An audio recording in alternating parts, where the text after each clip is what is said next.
Buenas tardes a todos. Hola, buenas tardes. Parece que estamos ya en el tercer diálogo y último de este primer Think Town. Esta vez vamos a hablar de innovación en el mundo rural y el reto demográfico. Para ello damos la bienvenida a nuestros 4 ponentes. Juan Marcelo Gaitán, que es el director de Figuare, un programa de Telefónica que está basado en la creación de hubs digitales en distintas localizaciones de España con el objetivo de ayudar al crecimiento de las empresas locales mediante la aplicación de nuevas tecnologías. No sé si me he dejado algo. No, lo has contado muy bien, lo has contado mejor que yo. No era tan fácil. Gracias. Joaquín Alcalde, director del Hueco, que ahora nos va a contar brevemente el proyecto. Alberto Alfonso, de Apadrina un Olivo. Y Paco Boya, secretario general del Reto Demográfico del Gobierno de España. Aprovechamos la ocasión, Paco, para darte la enhorabuena por tu reciente nombramiento de secretario general del Reto Demográfico. También vamos a preguntarte un poquito, ¿no?, sobre cómo llega una figura como la tuya. ¿De qué vamos a estar hablando en este último diálogo? Pues vamos a ver un poquito cuál es el camino a seguir, ¿no?, a través de vuestros proyectos para aportar innovación, tecnología en entornos rurales. Hablaremos de por qué las ciudades también necesitan a los pueblos y no solo lo contrario como se piensa, para sobrevivir y para lograr una sociedad más justa, más equilibrada y por ende más sostenible. Vamos a ver también con Paco las principales líneas del Gobierno de España para garantizar el futuro de nuestros pueblos. Y os voy a pedir a Joaquín y Alberto en 2 minutitos si nos podéis brevemente... Bueno, Alberto, la verdad es que si los que habéis estado aquí antes os habéis quedado, como tendría que ser, conocéis ya bien el proyecto de Apadrina un Olivo. Joaquín, el Hueco a lo mejor no todo el mundo lo conoce aún. Yo, por cierto, para los que os habéis desconectado y vuelto, los nuevos... soy Sandra Gallego Salvá, de la revista ETIC, una publicación pues, que analiza desde el 2011 los retos medioambientales y sociales de nuestra época. Y te doy la palabra, Joaquín. Bueno, pues muchísimas gracias por invitarme. Estoy encantadísimo de estar en un evento organizado por Apadrina un Olivo, porque son viejos amigos y, como los defino muchas veces, viejos gladiadores de la innovación rural y, bueno, pues nos identificamos en muchas cosas, ¿no? Bueno, yo brevemente contaros que El Hueco es una iniciativa que parte de la ONG Cibesmundi, una asociación cultural que se creó en Soria hace 33 años y que prácticamente desde su inicio, en el año 87, pues ha venido trabajando en desarrollo rural, sobre todo en el área de la cooperación internacional. Nosotros hemos trabajado a lo largo de nuestra trayectoria en más de 22 países de todo el mundo, contribuyendo de la forma que podemos, ¿no?, a generar desarrollo sostenible a través del desarrollo rural. Y a partir del año 2009-2010 es cuando, dentro del seno de la organización, de la Asociación Cultural Cibesmundi, que es una asociación ciudadana, decidimos poner en marcha una nueva línea de trabajo dentro de la ONG para fomentar el emprendimiento social y la innovación social como una herramienta para generar desarrollo en nuestra tierra, ¿no? Nosotros somos una organización con sede en Soria, aunque en este momento trabajamos en muchos lugares, tanto del mundo de los países en vías de desarrollo como aquí en nuestro país. Creamos, como digo, ese programa del Hueco y desde entonces pues venimos trabajando en estas dos áreas, ¿no? Por un lado en la cooperación internacional y por otro lado en el fomento de la innovación social y el emprendimiento social en zonas despobladas. Bueno, yo creo que ha sido un trayecto natural, ¿no? O sea, el Hueco nace pues un poco fruto de toda la experiencia que hemos ido acumulando en el trabajo de cooperación durante muchos años y decidimos que era el momento de hacer algo en nuestra tierra, en nuestro país, en Soria, que como sabéis es uno de los lugares donde el problema de la despoblación rural es más agudo. Y por eso decidimos hacerlo, ¿no? Queríamos hacer algo diferente, queríamos darle un enfoque vanguardista al desarrollo rural. En aquellos años, cuando empezamos, pues prácticamente en España no se conocía el concepto de innovación social y, bueno, pues fue a raíz de una serie de visitas que hicimos en diferentes países de Europa, ¿no? Sobre todo en Reino Unido, Alemania y países nórdicos como Finlandia.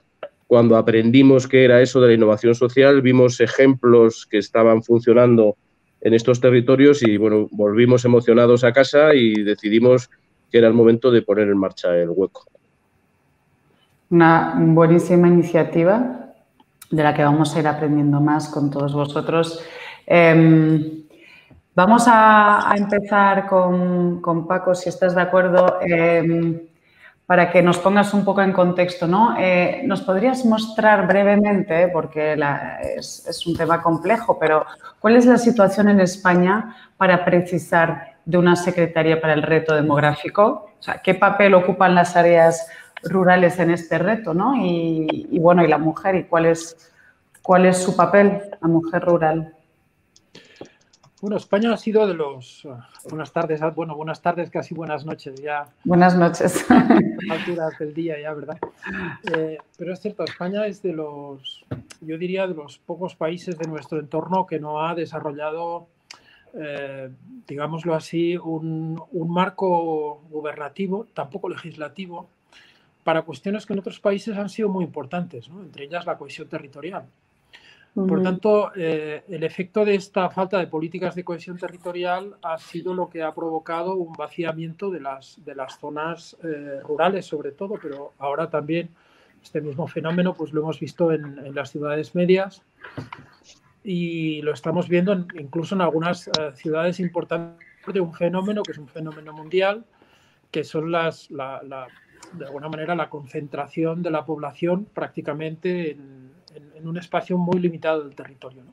En España esto sucede, pues prácticamente los 41 millones de habitantes están sobre el escaso 30% del territorio, mientras en el otro 71 solo viven 6 millones de personas. Wow. Por tanto, ese brutal desequilibrio pues, ha provocado toda una serie de cuestiones que hasta ahora las hemos obviado. Es decir, el debate demográfico no es un debate que tenga demasiados años, ¿no? Yo recuerdo en el Senado, en la 10ª legislatura, hicimos la primera comisión de estudio sobre la demografía y sobre el problema de la demografía. Hicimos una comisión de estudio sobre el desarrollo de las zonas de montaña, pero no habíamos prácticamente mantenido este debate en la agenda política, ¿no?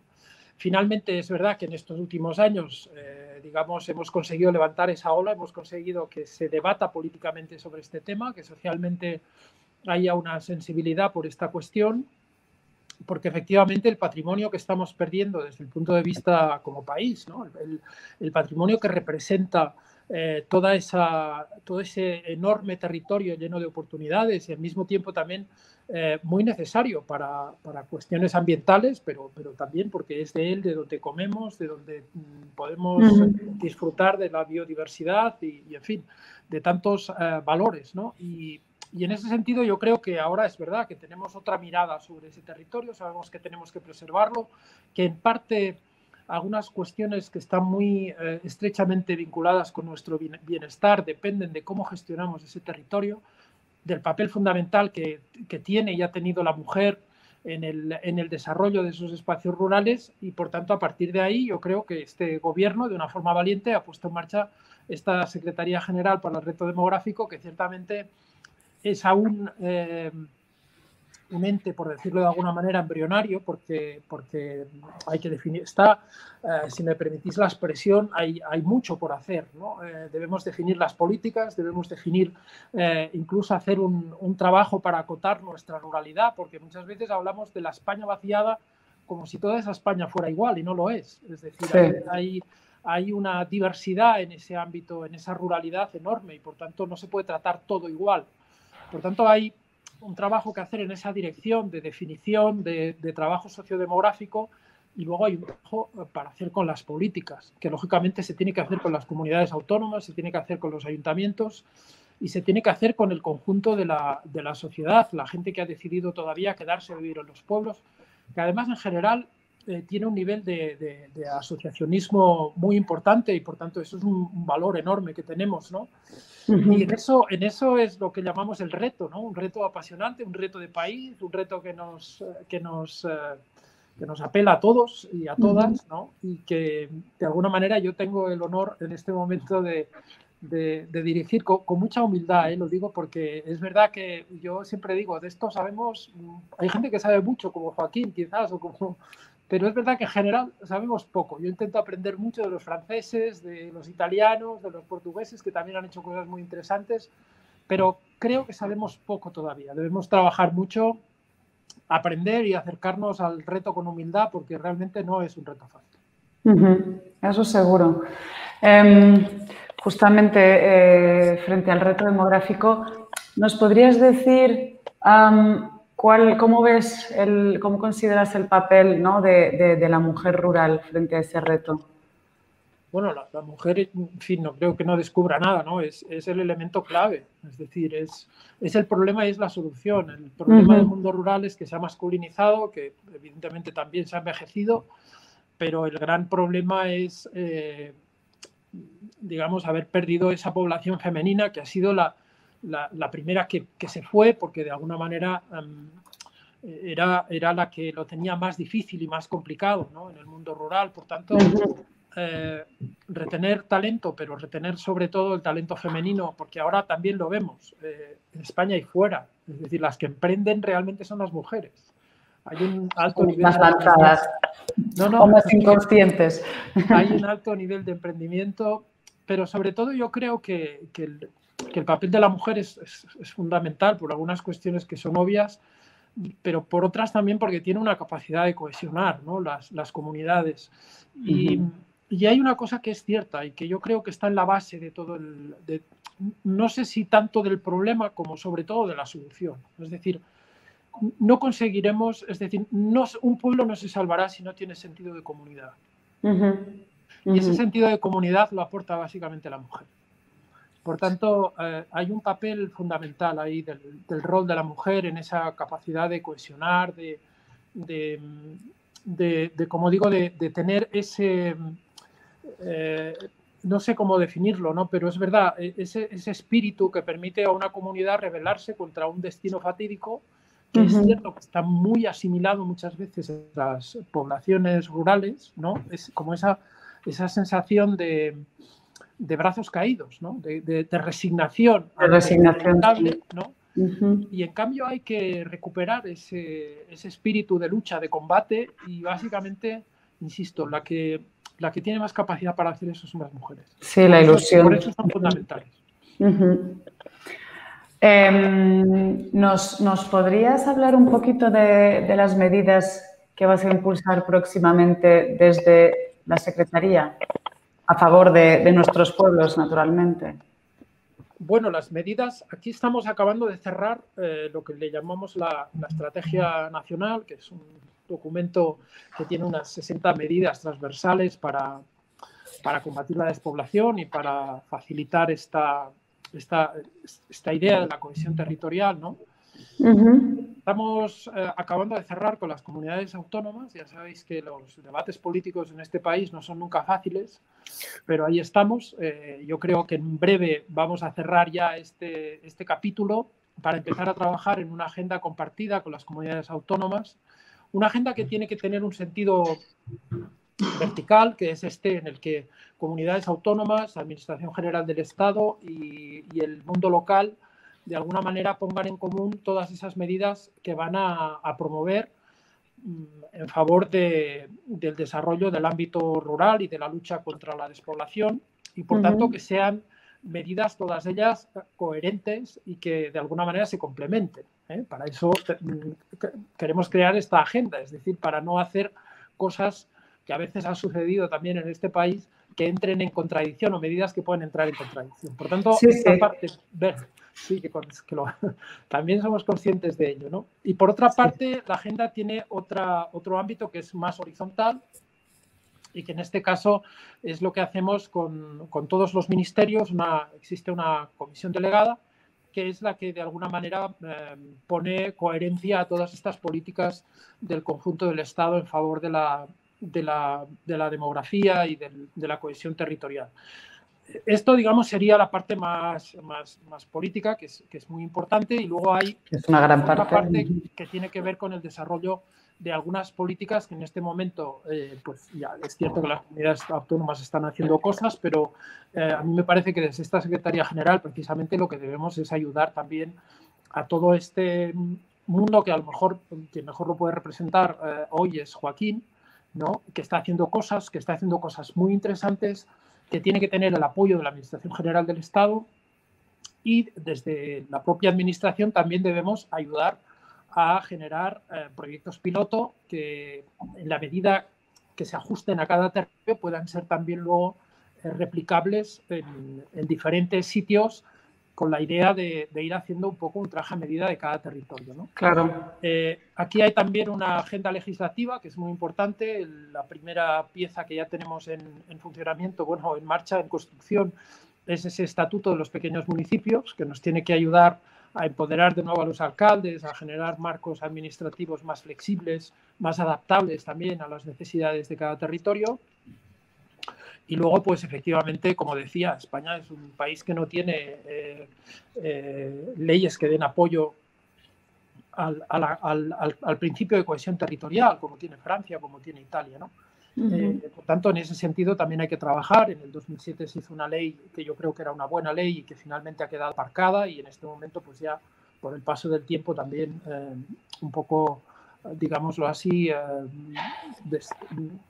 anacrónica ya, ¿no? En ciertos aspectos, pero que hay que ver de recuperar, y por tanto esos son un poco los retos que tiene en este momento la Secretaría General, ¿no?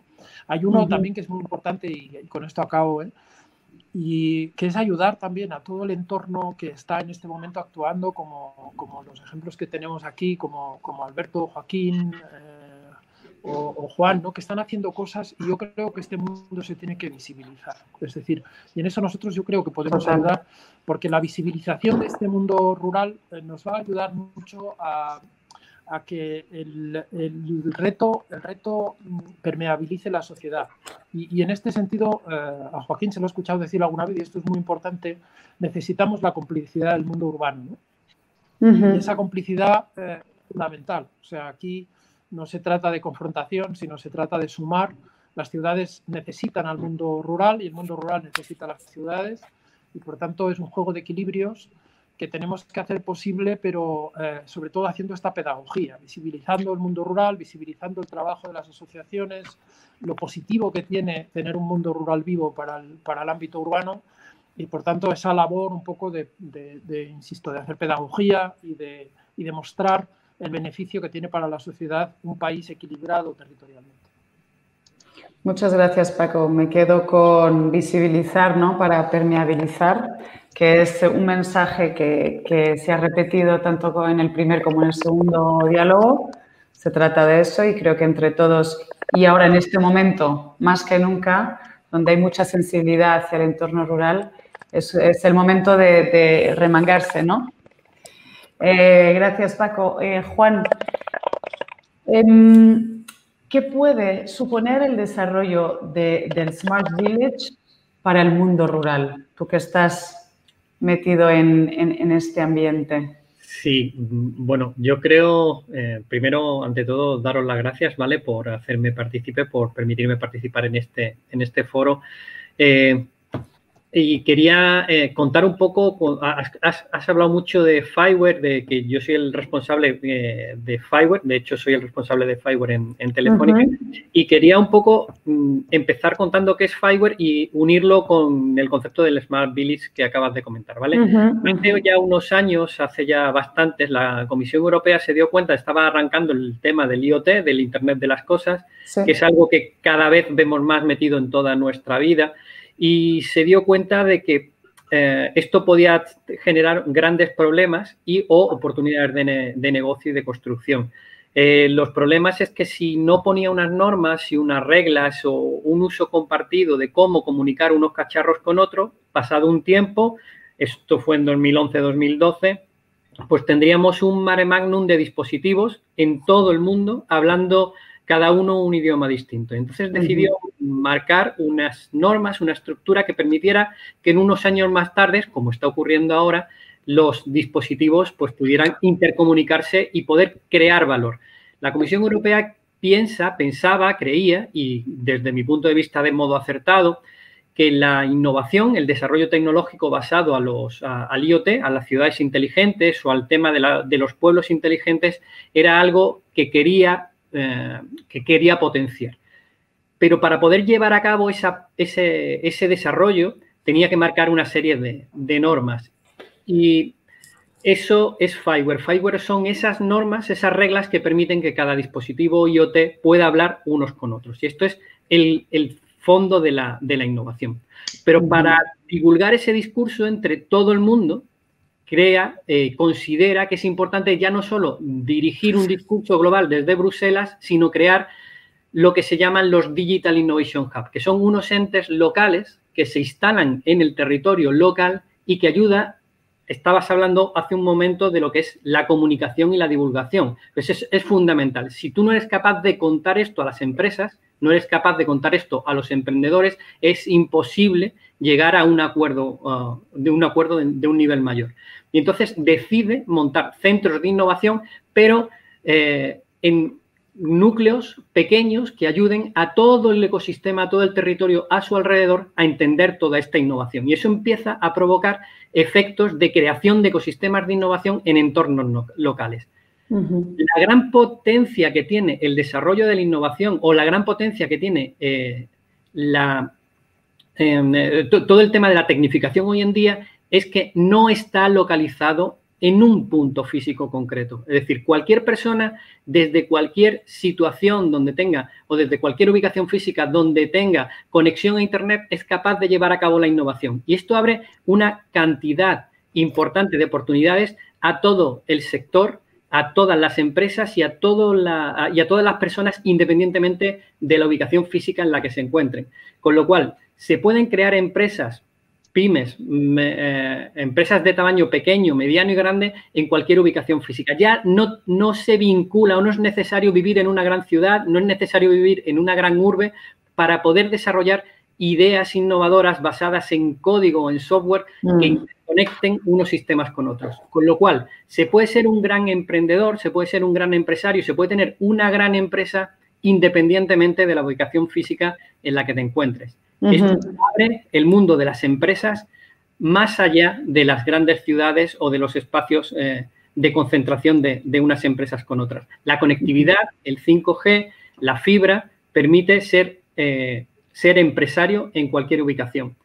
A su vez, ocurre que vivimos en sociedades donde las grandes ciudades, las grandes urbes se masifican y eso provoca unos enormes problemas de recursos naturales. Con lo cual, la tendencia normal o uno de los motivos principales por los que la gente se aglutina en grandes ciudades es por la búsqueda de empleo, por la necesidad de un trabajo de calidad y cualificación.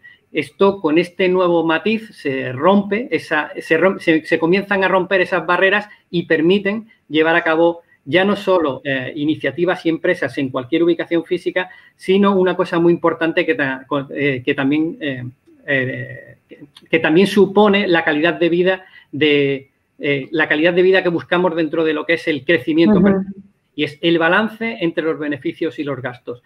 Las zonas rurales están llenas de oportunidades porque son zonas donde la calidad de vida es mucho mayor con un coste mucho menor. Entonces, en el momento en el que se puede desarrollar nuestro trabajo, se puede desarrollar nuestra carrera profesional en un entorno rural, abre grandes oportunidades a las zonas rurales que permitirían que la gente no tuviera que emigrar a los grandes núcleos de población. Sí, tú lo has dicho, ¿no? Que al final se trata de que las zonas rurales tengan acceso a lo básico, ¿no? Que, bueno, aparte de sanidad, educación, etcétera, es tan sencillo como una conexión a Internet, que parece sencillo desde aquí, pero me consta que hay pueblos que les están costando incluso la 3, ni hablemos de la 4G, ¿no? Juan, ¿qué se está haciendo ya? ¿Algún ejemplo de lo que se está haciendo? Y aprovechar también que estamos hablando de este momento tan particular para preguntarte si el coronavirus está acelerando un poquito esa transición hacia vuestro fin, hacia lo que estáis buscando implementar. La transformación digital de los pueblos o de las ciudades es algo que está ocurriendo. El coronavirus, obviamente, que permite o que impide la movilidad de las personas, está facilitando y acelerando, sin lugar a dudas, el uso de las tecnologías para llevar a cabo cualquier tipo de actividad. Eso juega a favor de las zonas rurales en el sentido que comentaba anteriormente. Ejemplos de proyectos o soluciones, no me gustaría confundir lo que es, aunque sí que es verdad que en las zonas rurales una de las grandes actividades están muy vinculadas al sector de la agricultura. La agricultura es uno de los sectores donde se está hoy en día llevando a cabo mayor transformación digital. ¿Por qué? Pues porque la optimización de los cultivos o la optimización del consumo del agua o los recursos naturales cada vez son más necesarios el controlarlos, y la tecnología permite con menos cantidad de agua, con menos cantidad de recursos naturales, generar mayores producciones agrícolas. Como ejemplo de proyectos que se están llevando hoy en día en el campo, pues tenemos montado un laboratorio para la monitorización del cultivo de los olivos y los almendros, que te permiten detectar y predecir el punto de floración y saber cuándo tienes que tratar el cultivo de una forma determinada, o proyectos que se están llevando a cabo en distintos tipos de invernaderos para la producción de pimientos y tomates con mayor calidad en distintas épocas del año. Se están implantando tecnología de prevención y detección temprana de incendios forestales. Se están llevando a cabo muchos proyectos en el sector, en el ámbito de la agricultura o en el ámbito de la ganadería. Hoy en día se están, por ejemplo, otro de los proyectos que estamos ahora mismo poniendo en marcha es una monitorización de la ganadería en extensivo, a las cabras y a las vacas que trabajan o que se mueven libremente por el campo. Se les están monitorizando para detectar y para avisar al ganadero sobre temas de ataques de lobos, sobre temas de enfermedades, cuando están cerca del parto. Se está domotizando y sensorizando mucha de la actividad rural, que eso hace que se requiera unos conocimientos especiales para los trabajos típicos que no eran de calidad o que no se querían tener, y que puede hacer que la gente vuelva a desarrollar esas actividades y se queden en sus lugares de residencia y no tengan que moverse en busca de un trabajo distinto. Sí, con estos ejemplos podemos realmente percibir cómo el IoT, ¿no?, el Internet de las Cosas, sí que tiene cabida en entornos rurales, y cómo de hecho mejora, ¿no?, la condición y entiendo que el rendimiento. Para terminar, Juan, ¿qué piensas que se podría hacer mejor? Pues comunicar más. Aunque parezca mentira, y lo comentábamos, en el tema del IoT, España es un líder mundial. Estamos a la cabeza y, sin embargo, no lo sabemos. Se están haciendo muchas cosas en muchas zonas del territorio nacional, pero lo contamos poco. Sabemos poco lo que se están haciendo en unos territorios frente a otros. Yo creo que hoy en día hay mucha capacidad, hay muchas posibilidades. Vivimos en un momento de la historia de la humanidad donde la tecnología está por delante de la necesidad. Hay tecnología más que suficiente para desarrollar cualquier tipo, para solucionar casi cualquier tipo de problemática laboral o profesional. Y la inventiva, la necesidad, es mucho más importante hoy en día. Que para cualquier cosa que se nos ocurra ya existen tecnologías que lo solucionan. Entonces, creo que no estamos contándolo bien, que no estamos contándolo lo suficiente. nosotros constantemente en nuestros centros, en nuestro Digital Innovation Hub, más que crear, el 90% del tiempo lo dedicamos a contar a las empresas o a las administraciones públicas que nos visitan el qué existe ya. Oye, eso que tú quieres, eso que tú pides, eso que tú necesitas, ya existe y está en tal ubicación. Entonces, creo que el debe que tenemos es contarlo, ser capaz de contarlo mejor y de forma más efectiva y que llegue a más gente. Sí, parece que estamos viviendo, ¿no?, una transición forzada y acelerada, pero ahora no hay quien nos pare. Muchas gracias, Juan. Bueno, Joaquín, me gustaría que nos contaras un poco, bueno, nos has contado realmente qué era el hueco, cómo había nacido, de dónde, de qué cabeza y cuál fue el detonante, ¿no? Antes de ver un poquito cuál es la tendencia, ¿no?, a la hora de innovar en las áreas rurales actualmente. Bueno, nosotros lo que estamos trabajando en muchas áreas relacionadas con la innovación social, pero especialmente hay una línea que es la que nos ocupa y en la que, bueno, que estamos trabajando con intensidad, y es la generación de ecosistemas de innovación social en zonas con problemas de población, ¿no? En este momento estamos trabajando, además del proyecto que tenemos en Soria, estamos trabajando con el Gobierno de Navarra, con el que hemos diseñado una estrategia navarra para el fomento de la innovación social en la comunidad foral. Estamos creando allí 3 ecosistemas en 3 comarcas de la comunidad foral de Navarra. También estamos trabajando con el Gobierno vasco en un proyecto en la misma línea, ¿no?, en 3 comarcas de Álava y de Vizcaya. Estamos trabajando también en Paredes de Nava, en Palencia, en la comarca de Tierra de Campos, y fuera de aquí de España estamos trabajando ya desde hace años en República Dominicana, en un ecosistema que le llamamos el hueco Caribe, ¿no? Para nosotros la creación... Dime. Suena bien. Sí, bueno, allí quizás el enfoque del proyecto es diferente, ¿no? Allí no hay un problema de población, pero sí que hay un problema de pobreza, ¿no? Claro, y la innovación social, si sirve para algo, es para corregir las desigualdades sociales, que a nosotros es lo que nos interesa realmente, ¿no? O sea, todo este asunto de la despoblación y todo esto que se lleva hablando tanto, ¿no?, en estos últimos 3 años, sobre todo, al final tiene un enfoque de derechos, ¿no? O sea, necesitamos que los derechos de las personas que vivimos en las zonas rurales sean los mismos que los que viven en las ciudades, ¿no?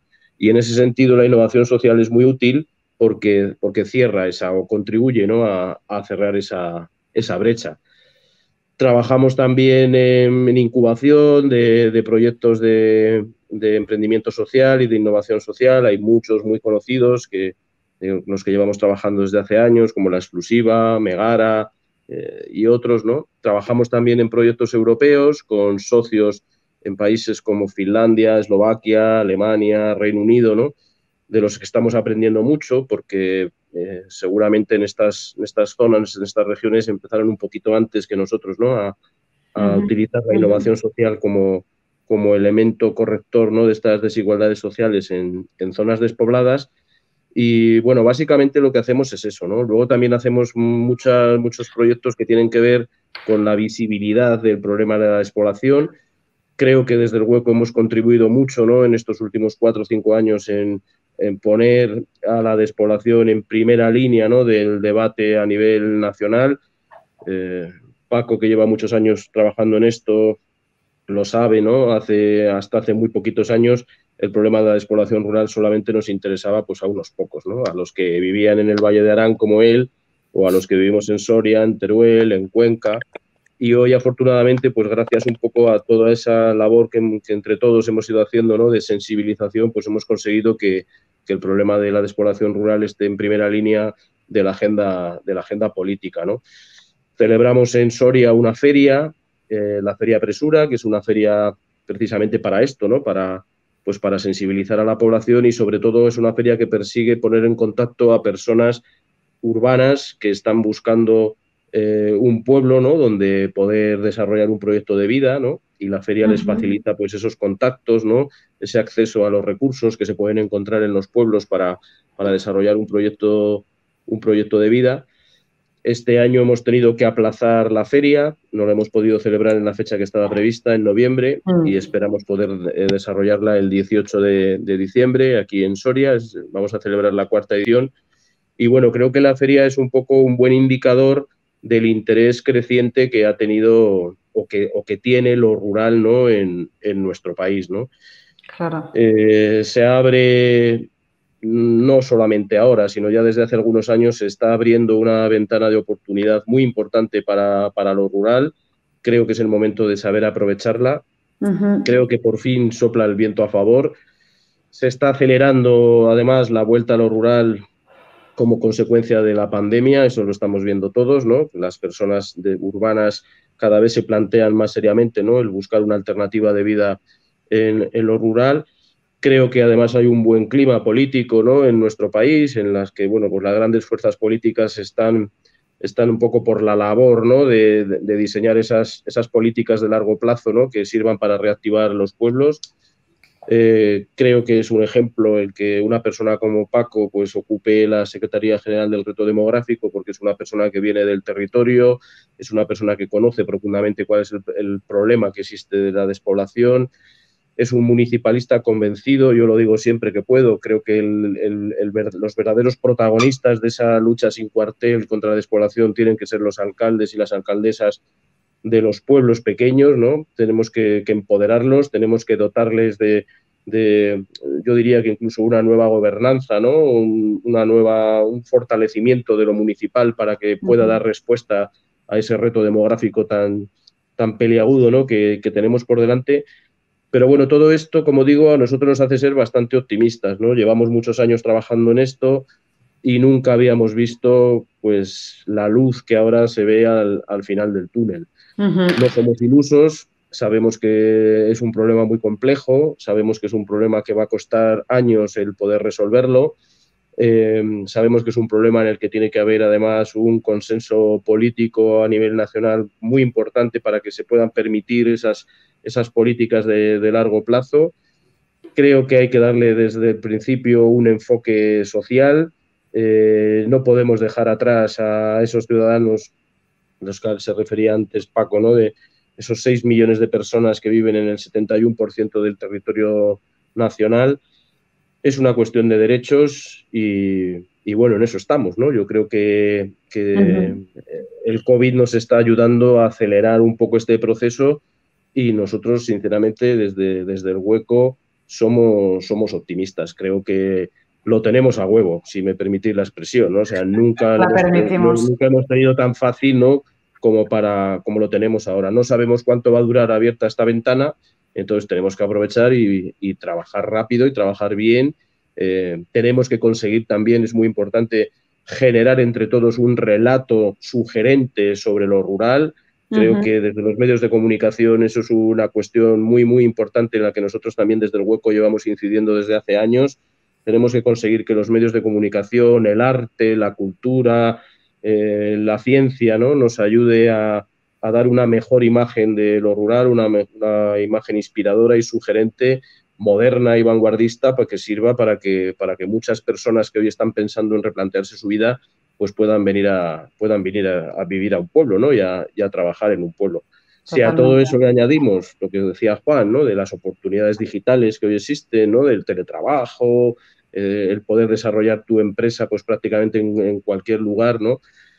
Eso es súper importante. Creo que por primera vez la humanidad, yo diría que incluso, bueno, sobre todo desde la revolución industrial a esta parte, por primera vez un trabajador va a poder trabajar casi donde quiera, ¿no? Eso lo va a cambiar todo. O sea, porque las ciudades crecieron por acumulación de trabajadores en las industrias, ¿no? Había que estar allí a pie de obra, ¿no?, pues para poder trabajar.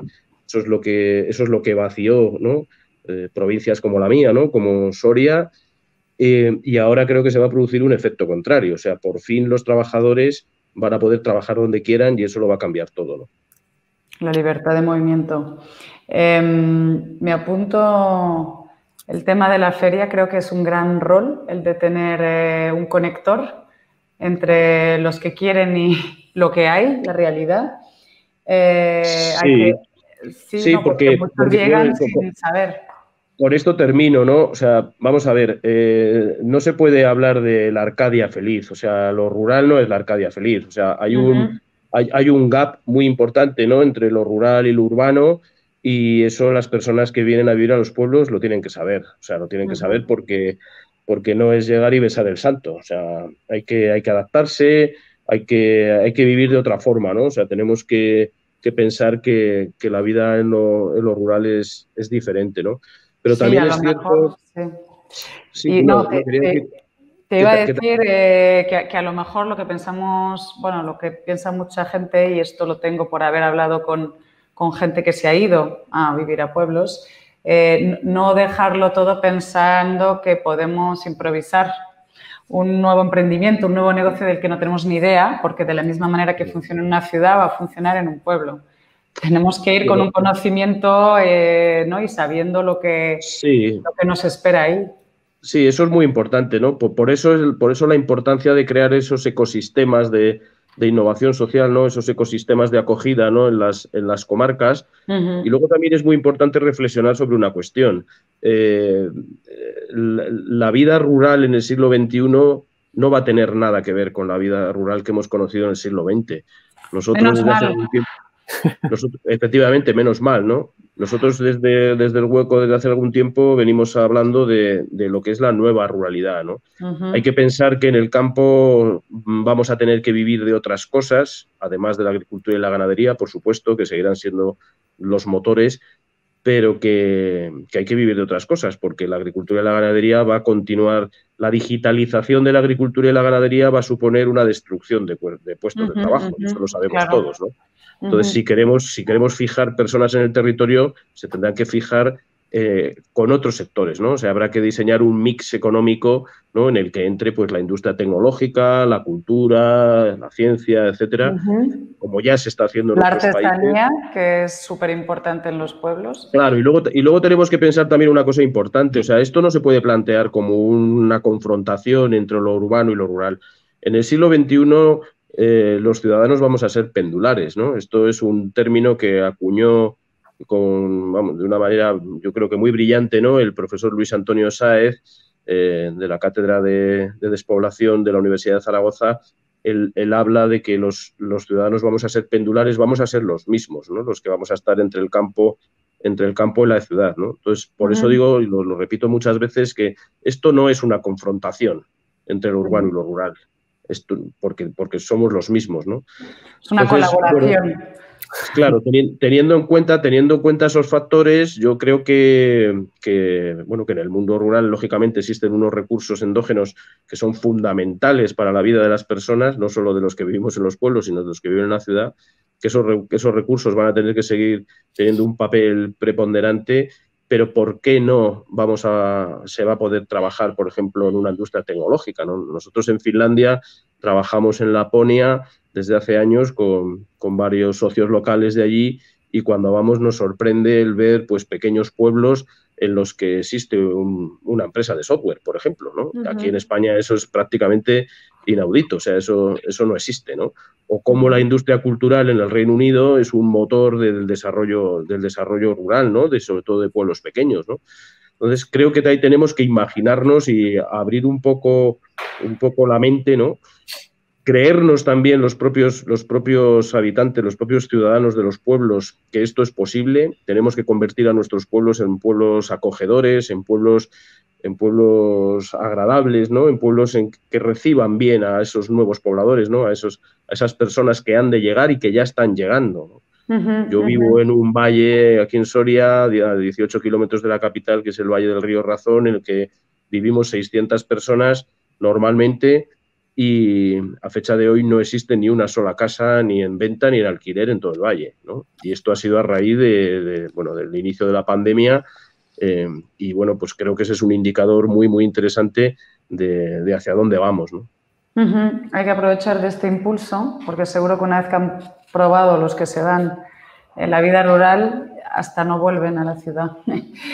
Para terminar un poco, para aquellos que se estén planteando un poco dar el salto, ¿nos puedes hacer una especie de checklist muy breve por punto de las principales ventajas y desventajas que tiene innovar en áreas rurales?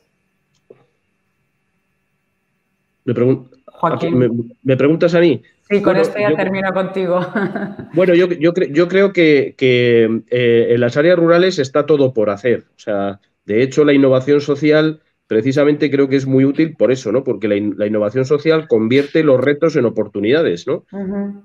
Tenemos un ejemplo, ¿no? El ejemplo de Apadrina un Olivo, ¿no? O sea, convirtió un problema en una oportunidad, ¿no? Y hoy, gracias a esos olivos centenarios, pues están llegando nuevos alumnos a la escuela, por ejemplo, ¿no?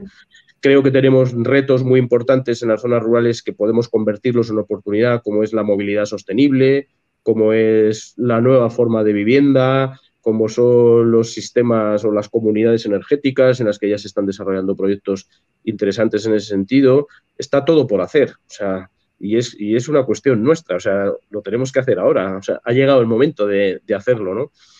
Yo quiero también, para terminar, decir que vivimos en un país en el que, tristemente, cuando se habla de innovación, solo se piensa en innovación tecnológica, ¿no? Y la innovación social como que no existe o como que no se piensa en ella. Yo creo que ahora mismo tan importante es la innovación tecnológica como la innovación social. Es decir, tenemos que experimentar, ¿no? En proyectos pues como el de Apadrina o como muchos proyectos que ahora mismo están surgiendo en nuestro país, tenemos que experimentar esos nuevos modelos de negocio con impacto, ¿no? Esos proyectos que contribuyen a resolver problemas sociales, ¿no? Y que anteponen a la persona al beneficio económico. Esa es la clave.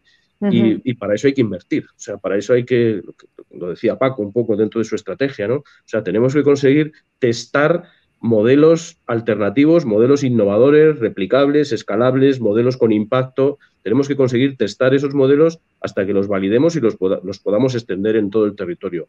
Sí, no tener miedo del prototipo, ¿no? No tenerle tanto miedo. Claro, o sea, vamos a hacer un prototipo y no necesita ser perfecto, claro, sino hay que hacerlo, implementarlo y ponerlo a marchar. Claro, hay esos prototipos. Nosotros trabajamos también hace tiempo en un proyecto, hace 2 años, en un proyecto de prototipos, un proyecto que se llama Territorios e Innovación Social. Hay 12 prototipos que están colgados en la web, que están a disposición de quien los quiera implementar. Hay algunos de ellos que ya se están desarrollando, ¿no? Ese es lo que nos toca, o sea, hay que probar, o sea, nadie tiene un manual donde diga qué pasos tenemos que hacer para conseguir revitalizar los pueblos y resolver estos problemas, ¿no? Entonces, por eso yo siempre pido en estos foros que se considere la innovación social a nivel nacional dentro de la estrategia de innovación y no solo la tecnológica. Muchas gracias, Joaquín. Alberto, vamos a terminar contigo, si te parece bien. Bueno, creo que hemos pillado todos bastante bien la importancia, ¿no? de innovar en el medio rural. Cuéntanos un poco cuál era el contexto, ¿no? de innovación cuando nació apadrinaunolivo.org y cómo ha evolucionado hasta el día de hoy. Recuerdo que fue hace 7 años, ¿no? Sí, justo empezamos en 2014. Buenas tardes a todos y, bueno, muchas gracias a Paco, a Joaquín y a Juan, que os estamos haciendo hacer horas extras de verdad, ¿eh? Así que vuestra paciencia y vuestra colaboración. Cuando planteamos el proyecto en Oliete, pues estábamos en una situación con el padrón de habitantes a la baja. Estamos a un 10% de la población que llegamos a tener, es decir, llegamos a tener 2.500 habitantes y ahora somos 365. ¡Wow! Y con el sector productivo deshecho, ¿no? Al final solo habían personas jubiladas y la gente se iba, pues en la primera oleada migratoria se fueron a Barcelona y a Madrid y luego pues ya se fueron a Zaragoza, ¿no? Pensamos que teníamos que poner en valor el recurso endógeno que da nombre al pueblo, el olivo, y a través de la recuperación de estos olivos y, como bien decía Joaquín, mediante la innovación social, la creatividad y poniendo en valor las capacidades y tecnologías al alcance, crear un modelo que pudiera decir que sí que es posible generar vida en el medio rural haciendo las cosas diferentes. Y así surge Apadrina un Olivo y realmente después de 7 años ya nos damos cuenta que este modelo funciona y que se puede exportar y en eso estamos. nos gustaría pues, que esos microproyectos, microproyecto como el nuestro, que es el corazón de nuestro pueblo, el caso de Apadrinado en Olivo en Oliete, pues que cada pueblo que quiera desarrollarse pueda tener un microproyecto que dé vida, que asiente población, que mantenga servicios y que dé futuro al pueblo. Muchas gracias. Siento intriga, Alberto, por algo que nos vas a poder aclarar. Los despertadores rurales inteligentes. Bueno, pues es un proyecto que tenemos en mente desde hace tiempo con una compañera de Telefónica y trabajamos en cómo podemos generar impacto ayudando a otros emprendedores, convirtiendo ideas en proyectos a través de una metodología. Y al final buscamos poner en marcha un piloto que ponga en valor, que seleccione los mejores proyectos, que los ponga en valor, pero que los acompañe, los mentorice y los durante el tiempo para convertir esas ideas en proyectos sostenibles como es ya el proyecto de Apadrinado en Olivo, que genere sus propios ingresos para poder sobrevivir y que mantenga población en los pueblos de donde provengan. Y al final el espacio de despertadores tiene que ser un espacio donde hayan emprendedores, donde hayan nómadas digitales que vengan a conocer la provincia de Teruel y estén unos días con nosotros en un centro físico, donde podamos albergar a teletrabajadores, personas que quieren probar el teletrabajo en el medio rural y antes de comprarse una casa prueben un tiempo. Y correcto, luego, una buena manera de prototipar.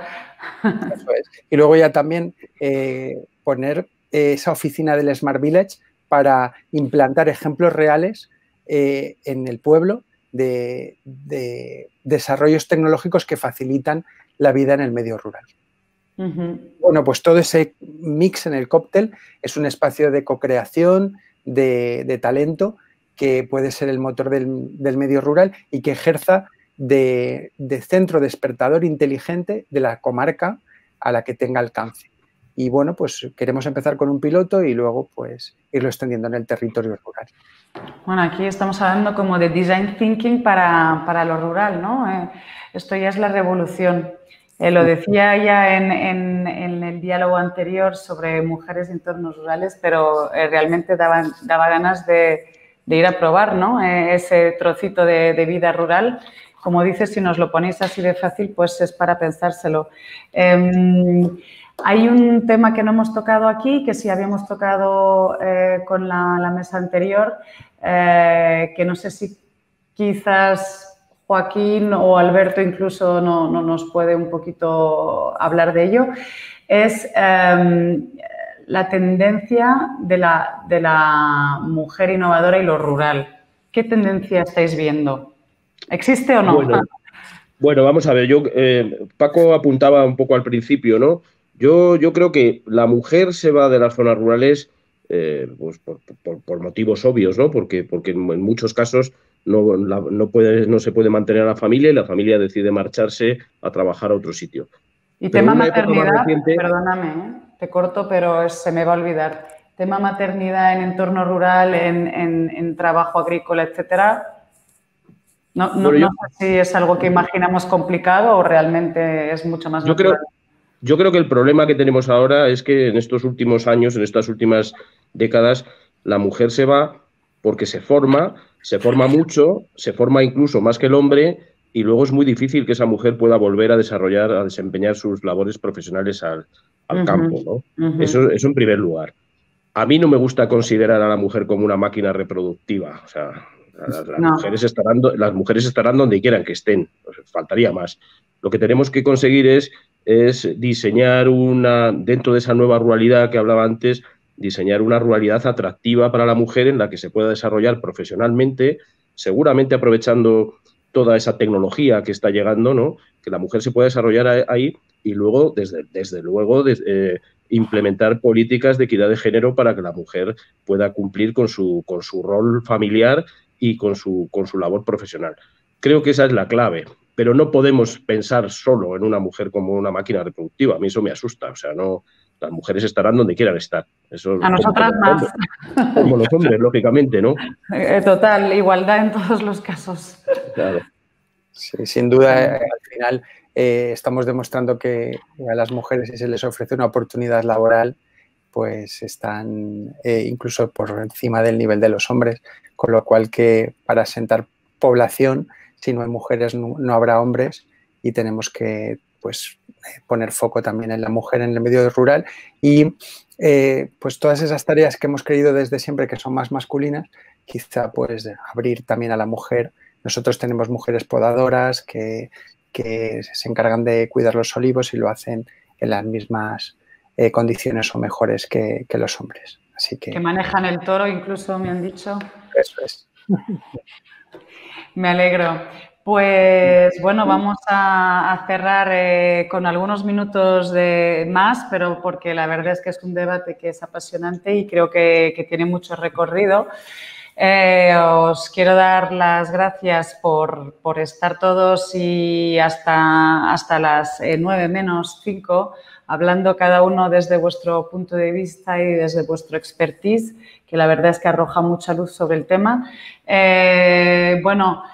Creo que Alberto, ahí ahora mismo estamos en temporada navideña, ¿no? Creo que tenéis algo muy bonito preparado y obviamente os animamos a todos los que estáis escuchándonos a ir a consultar en redes lo que están haciendo desde apadrinaunolivo.org. Si tenéis algo más que añadir. Pues nada, que muchísimas gracias por vuestro tiempo. Este año en Navidades queremos regalar un pedacito de pueblo y bueno, pues esa va a ser un poco nuestra campaña de Navidad, sobre todo para lo que comentaba tanto Paco como Joaquín, que es ese marketing positivo del medio rural. Con Apadrina un Olivo hemos demostrado que se puede emprender en el medio rural y se puede ser brillante y queremos regalar ese pedacito de pueblo para que la gente pues se vincule a el olivo apadrinado, a visitarnos, a conocer el medio rural y a poner de moda nuestros pueblos que tanta falta hacen y sobre todo, Juan, con mucha tecnología. Así que muchas gracias. Sí, como decíais antes, y estando de acuerdo con Joaquín, la tecnología no es el fin, es el medio, pero creo que la tecnología va a favor de mejorar la vida de todas las personas en general, pero de dar una gran cantidad de oportunidades que antes no tenían a la gente que va a vivir o que quiera vivir en los pueblos. Hoy en día se puede vivir con casi la misma calidad que en una ciudad desde un pueblo porque muchos de los servicios se pueden prestar con las tecnologías que van apareciendo. No es un medio, no es el fin en sí mismo, pero sí es un medio para innovar en otros temas. Pues nos quedamos con esa nota positiva y creo que lo podemos decir, estamos conectados y la próxima vez espero que sea a través de un café físico y que podamos seguir con el debate. Muchas gracias a todos por su tiempo y colaboración. Gracias. Muchas gracias. Hasta luego a vosotros. Adiós.